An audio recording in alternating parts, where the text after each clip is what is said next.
Ya, sudah dihilangkan oleh Allah Subhanahu wa taala. Sehingga mereka betul-betul lepas. Begitu lepas yakin dia. Kita mestinya punya semangat yang sama, cuma kita titik di situ koma. Kalau kita sudah berusaha secara maksimal, kemudian ternyata hasilnya tidak sesuai dengan yang kita inginkan, ya sudah, Allah Subhanahu wa taala yang punya urusan. Fa idza azamta fatawakkal 'alallah. Jika sudah Anda membulatkan tekad, ya fatawakkal 'alallah, maka berserah dirilah kepada Allah Subhanahu wa taala. Berserah dirilah kepada Allah Subhanahu wa taala. Mungkin kalau dari sisi apa ya? Sisi sikap, bukan dari sisi keyakinan ya, sisi sikapnya mereka itu, mereka memang gesit. Ya, mereka ya mungkin kita nggak usah orang itu, mungkin sama-sama dengan non muslim ya, Cina. Ya, ini bukan etis ya. Orang Cina itu kan dia nggak percaya sama takdir, Pak. Nggak tahu ya, pokoknya dia bismillah usaha ya, mungkin dia nggak pakai bismillah ya. Nah, dia nggak pakai bismillah, kok bismillah. Dia nggak pakai bismillah, pokoknya usaha laila naharo, siang malam genjot terus. Ya, dia yakin dia berhasil. Tuh, orang Cina kan begitu kan. Semangatnya orang Islam mestinya seperti itu, cuma ditambahin bukan titik koma. Kalau ternyata segala sesuatunya sudah dilaksanakan nggak berhasil, sudah itu takdir Allah Subhanahu wa taala. Sudah takdir Allah Subhanahu wa taala. Semangatnya boleh kita tiru, semangatnya, tapi keyakinannya tidak boleh kita tiru. Semangatnya boleh, mestinya kita itu semangatnya begitu, tapi keyakinannya bukan begitu. Semangatnya aja yang boleh itu kan, laila naharo. Ya, seperti yang di hadis tawakal kan? Ya, law annakum tatawakkaluna 'alallahi haqqa tawakkulihi, ya la razaqakum kama yarzuqut thair tahdu khimasa wa taruhu bitona. Mestinya seperti hadis tawakal itu. Gitu Ustaz, wallahu a'lam bissawab. Yang belakang dulu, fadhal sahibul izar ya.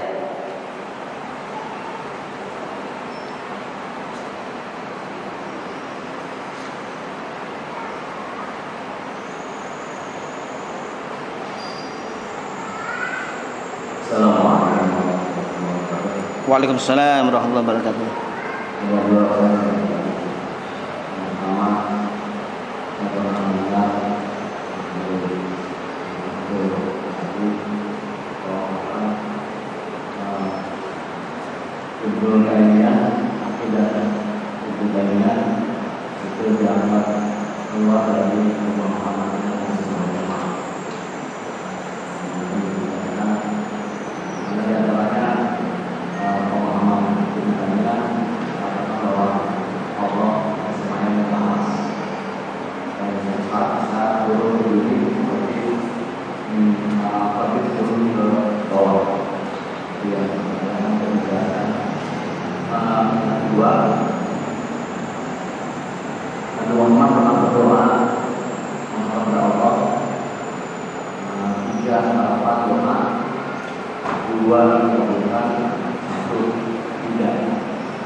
Waalaikumsalam warahmatullahi wabarakatuh. Ya, tapi Ustaz, jadi terkait dengan Syekhul Islam Ibnu Taimiyah.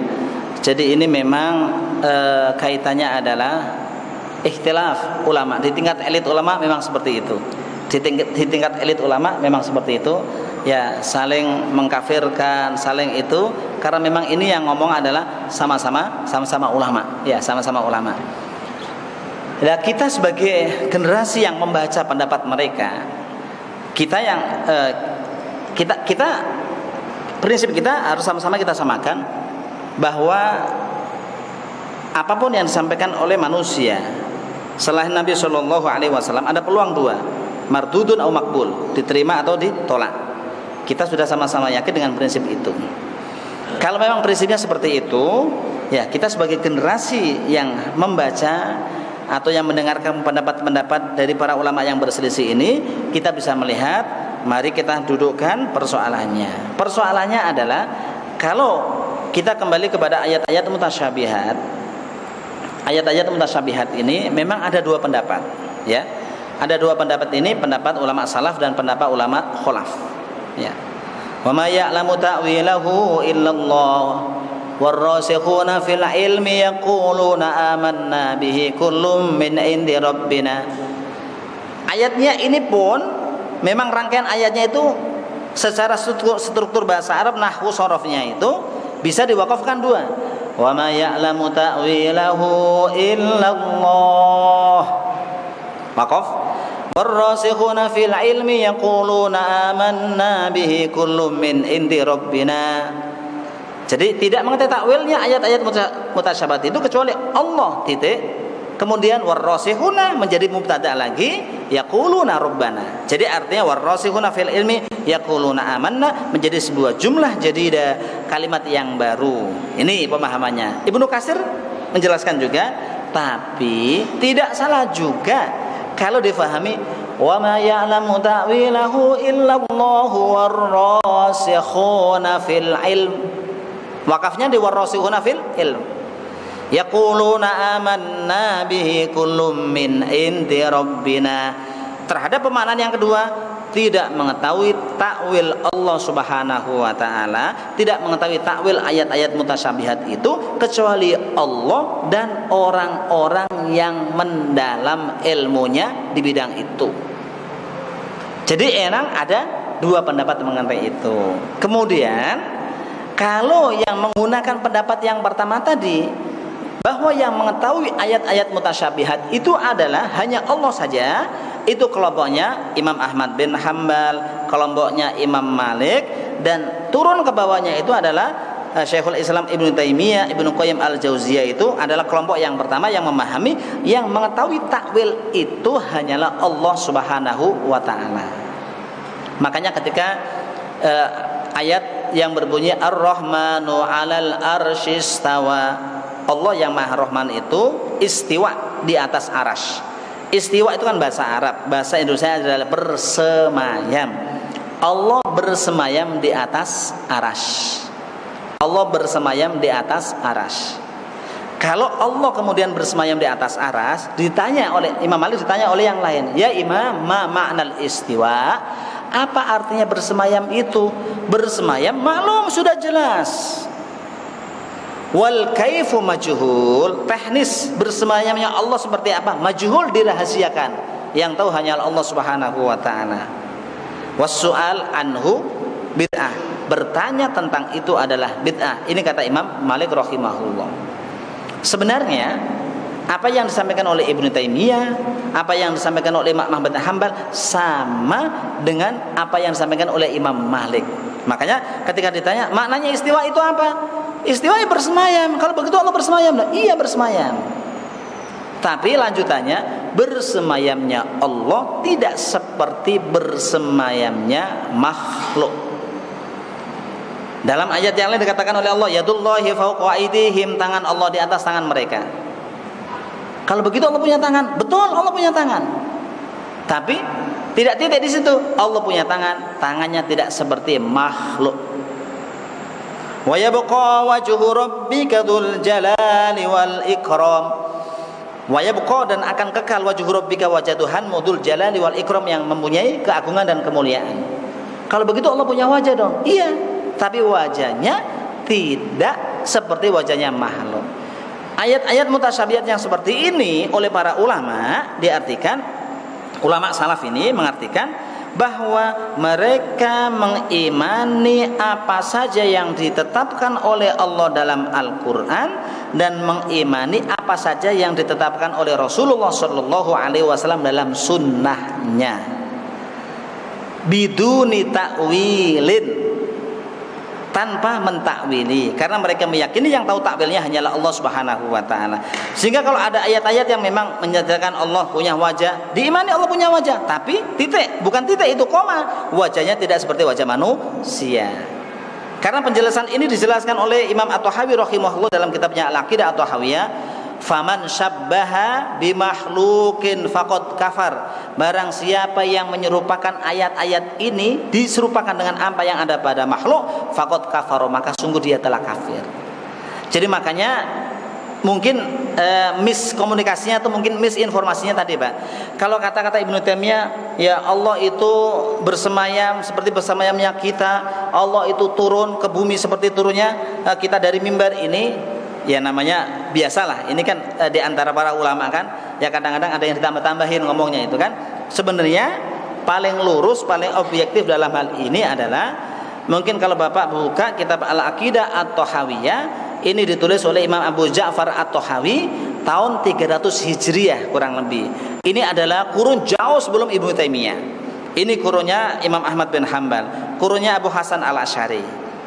Soalnya kelompok yang kedua yang mengakui adanya takwil itu adalah kelompoknya Khalaf. Khalaf ini lebih ya tertuju kepada Abu Hasan Al-Asy'ari dan Abu Mansur Al-Maturidi. Ini soalnya memang ketika disebut Ahlus Sunnah itu pasti ya dalam mindsetnya orang-orang yang belajar akidah itu ada madhab salaf, kelompoknya Imam Ahmad bin Hanbal, ada madhab Khalaf, kelompoknya Abu Hasan Al-Asy'ari dan kelompoknya Imam Abu Mansur Al-Maturidi. Itu dua-duanya punya sikap yang sama. Sikapnya apa? Yang satu menjauhi takwil dalam rangka menyucikan Allah dari penyerupaan terhadap makhluk, yang satu lagi menggunakan takwil tujuannya dalam rangka membersihkan dan menyucikan Allah. Jangan sampai difahami oleh orang-orang awam Allah itu ya mempunyai sesuatu yang seperti ada pada makhluknya. Jadi tujuannya sama seperti itu. Adapun tadi komentar kalau Ibnu Taimiyah dianggap sesat dan lain sebagainya itu biasa. Itu antara ibaratnya gini Pak, ya biasalah kiai sama kiai kan gitu kan, ya. Kiai sama kiai saling menyesatkan, itu biarin aja lah ya. Tapi yang jelas kita sebagai generasi penerus, maksud saya, mari kita lihat apa yang disampaikan dalam buku-bukunya, apa yang disampaikan itu. Kemudian yang kedua, mari kita lihat kitab yang munsif, kitab yang objektif, yang berkomentar tentang itu seperti apa. Itu insya Allah kalau itu ya. Saya dulu belajar ya akidah yang terkait dengan Abu Mansur Al-Maturidiyah lama Pak. Setelah itu saya belajar akidah saya belajar akidah ini Imam Ahmad bin Hanbal. Ya kita baca, ini kita baca, coba kita lihat, sekitar kita ambil komentar yang munsif, yang objektif itu seperti apa. Soalnya gini persoalannya, kalau informasinya hanya dari satu sumber saja, ya kita tidak pernah mendapatkan sumber dari yang sisi sini, ya nanti kita nggak objektif nanti. Tapi kalau ini kita dapatkan, kita timbang, ya sekarang bagaimana sesungguhnya dunia, para ulama dunia ini memahami tentang itu, insya Allah kita juga akan bisa memilah dan memilih. Ya, soalnya saya katakan tadi, selama bukan hadis Nabi yang mengatakan begitu, biarin saja, sah-sah saja orang mengatakan itu. Ya, sah-sah saja orang mengatakan itu, karena itu tidak diputuskan dalam hadis Nabi. Gitu Pak. Wallahu a'lam bishawab. Fadol yang terakhir. Yang apa Pak? Yang apa?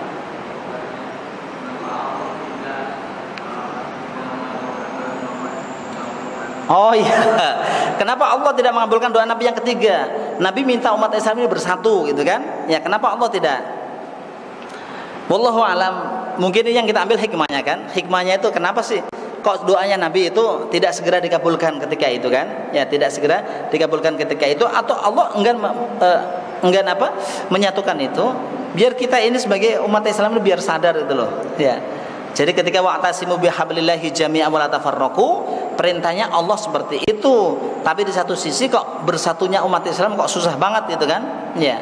Apalagi kalau bersatunya itu ya sudah bukan dalam satu wilayahnya itu, kalau sudah beda fikih aja beda, nggak mau gitu kan ya.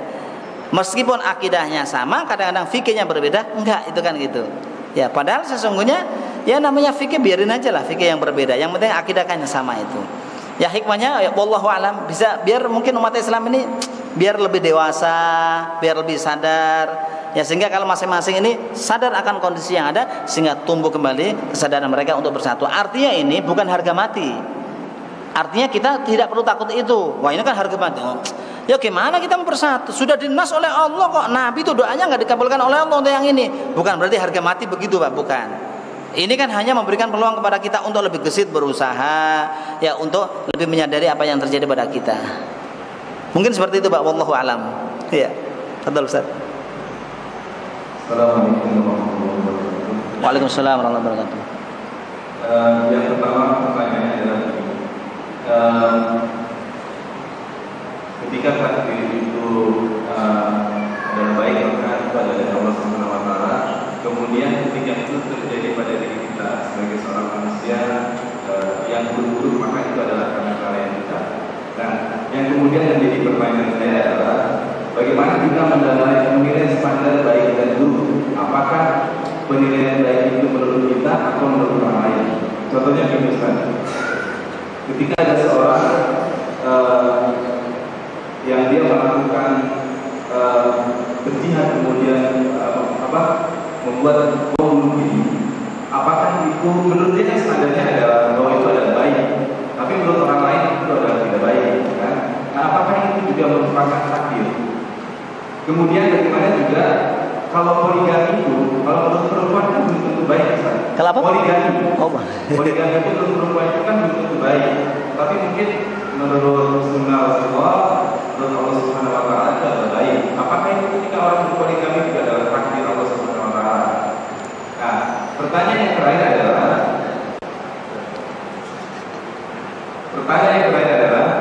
ada saudara-saudara kita misalkan seperti Ikhwanul Muslimin di Mesir, kemudian ada saudara-saudara kita di Syria dan sebagainya. Nah, kemudian mereka saat ini ditakdirkan oleh Allah Subhanahu Wa Taala untuk digulingkan oleh kudeta. Nah, padahal mereka mungkin selama ini berusaha untuk berbuat baik untuk menegakkan syariat Islam. Nah, menurut sebagian kalangan, maka Ikhwanul Muslimin ini mungkin melakukan hal-hal tidak baik sehingga tidak memuaskan masyarakat. Padahal Ikhwan sendiri mengatakan ini adalah kebaikan umat dan kejayaan Islam. Apakah ini juga kemudian kita nilai sebagai sebuah keburukan itu sehingga ini adalah takdir juga seperti itu? Assalamualaikum warahmatullahi wabarakatuh. Waalaikumsalam warahmatullahi wabarakatuh. Ya, mungkin ini pertanyaan ketiga ini yang dijawab yang poligami aja ya. Yang dua pertanyaan nggak usah dijawab. Poligami ya, terkait dengan poligami ya memang seperti itulah syarat yang diberikan oleh Allah Subhanahu Wa Taala. Tapi kadang-kadang kita ini kan latah itu kan, poligami itu dianggap sunnah itu kan. Tapi sesungguhnya poligami itu kan bukan sunnah, boleh. Kita harus bedakan antara mustahab dengan mubah itu kan. Ketika Allah mengatakan fankihu ma tobalakum minan nisa'i masna wa sulasa wa ruba. Ini perintahnya adalah perintah ibahah. Tidak ada yang mengatakan perintah itu lil istihbab, enggak ada. Perintahnya perintah ibahah, boleh, ya kan? Ya makanya di sana disyaratkan ya, tentu bagi siapa kan seperti itu. Bagi yang mampu, ya. Tapi kalau kemudian hanya sekedar latah ya, mungkin dalam konteks ini ya, saya mungkin sering cerita yang terkait dengan orang Arab itu kan, ya mungkin karena memang komunitasnya begitu. Jadi ini kan karena memang latahnya dianggap sunnah ya, sehingga ya udah pemahamnya poligami ya sunnah itu kan. Sehingga kalau yang punya istri satu malu gitu kan, ya sehingga saking malunya dia harus nikah lagi itu kan. Bahkan di daerah Sudan itu yang malu malah istrinya.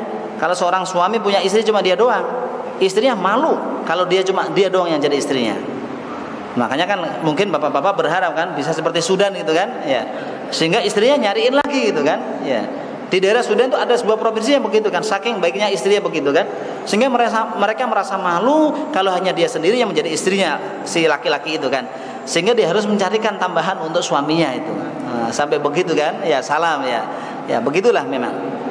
Jadi terkait dengan masalah ini ya, poligami sesungguhnya adalah syariat yang sunnah, syariat yang mubah, syariat yang boleh. Cuma persoalannya adalah itu terjadi atau tidak. Ini kan tergantung kamarnya masing-masing itu kan, ya. Tergantung seberdua ini gimana cara mengelolanya kan begitu. Ini persoalan segala sesuatu ini mungkin bisa terjadi, mungkin tidak gitu kan. Mungkin bisa terjadi, mungkin bisa tidak kan gitu. Ya jadi kalau saya menjawab ini mungkin tergantung rumah tangganya masing-masing. Gimana cara mengelolanya kan begitu. Cara mengelolanya itu bagaimana ketika Rasulullah Shallallahu Alaihi Wasallam khairun nisa man nadurta ilaiha sarotka, nah, itu kan sebaik-baik wanita adalah orang yang apabila kamu pandang dia menyenangkanmu, wa idza amartaha atau atka, apabila anda perintah dia mentaatimu. Apakah mungkin sudah sesuai dengan kriteria itu atau tidak? Sehingga kok dia lebih nyaman untuk mencari yang kedua daripada yang pertama kan begitu. Nah ini persoalannya kan seperti itu. Ya, persoalannya adalah seperti itu. Mungkin barangkali seperti itu. Tapi kalau semua itu sudah dilakukan, apa sih yang kurang saya lakukan untuk suami saya? Dari A sampai Z sudah saya kalkulasi semuanya sudah. Saya pikir-pikir semuanya sudah rumusannya sudah dengan SOP yang ditentukan oleh Rasul. Semuanya sudah. Tapi kok tetap menikah lagi? Ya sudah, takdir itu. Loh sekarang SMO-nya sudah kok. SMO-nya hadis ini sudah saya jalanin gitu kan. Ya. Sebaik-baik wanita itu adalah orang yang bersolek, yang berdandan di hadapan suaminya saja. Begitu keluar rumah nggak pernah berdandan, nggak pernah. Sudah itu. Justru kalau saya keluar rumah, di rumah saya malah dandan terus kan. Sudah saya lakukan juga. Apa yang kurang? Semuanya sudah sesuai dengan SOP yang ditentukan oleh Rasul dalam hal ini. Ya. Tapi ternyata kok masih kecolongan juga. Sudah takdir. Kita katakan baru takdir.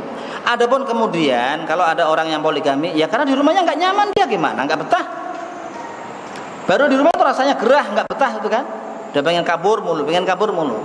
Ya karena baru datang udah disemprot istrinya, gitu kan? Baru ini udah diomongin begini, gitu kan? Ya mungkin bisa jadi seperti itu.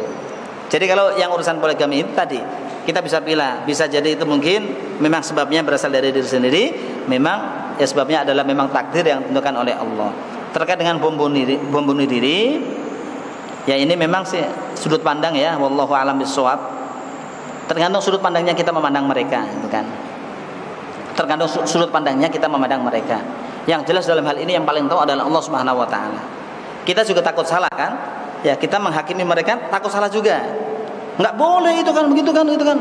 Kita juga enggak boleh. Ya cuma kan kita nahnu nahkumu bidzawahir. Kita ini hanya mendasarkan pada hukum-hukum yang zahir saja kan, seperti itu.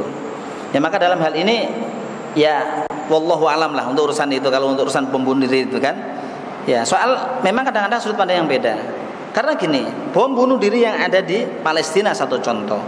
Ini sikap pandangnya beda kan. Ada yang mengatakan bom bunuh diri itu ya sudah neraka, ada yang mengatakan itu adalah bom syahid, seperti itu. Maka sekarang kalau yang seperti itu kita kembalikan, ya jawabannya adalah terserah sudut pandangnya mereka yang memandang seperti apa. Sudut pandangnya mereka yang memandang seperti apa. Ya tergantung ya sudut pandangnya, bisa menjadi baik, bisa menjadi buruk, tergantung.